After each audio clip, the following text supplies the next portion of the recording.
the memory that I will hold.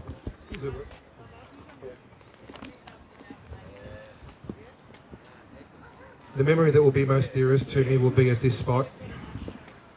John and I had a bit of a friendly fire conversation, and I said to him, John, you need to get up on stage. He said, Andrew, I've never done public speaking before. I said, I'm picking you up and I'm throwing you up there. Someone better catch you. And that was the first time he got up here and spoke. And every time I come into the city, this is going to be John's little corner. I'll miss our coffees in Bundoora on a Saturday morning, our little drives back home after a rally, but the one thing that needs to be said about John is this. This city, this state, this country has lost its soul, and the only thing to get it back is to keep the candle going. And when you think about the Australian identity, where it was born, how it was forged, that is John's character. And throughout history, a lot of years need to be passed for the history books to prove in hindsight you were right or you had a cause. That won't happen with John.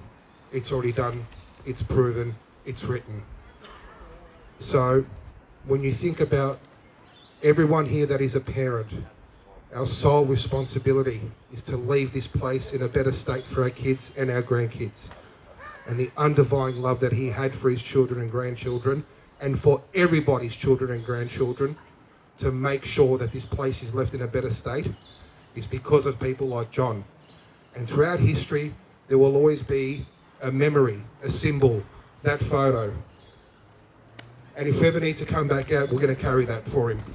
Because he's too humble to say yes, but we're also too stubborn, and we're going to put a smile on his face up there and carry this next time they force us to come out.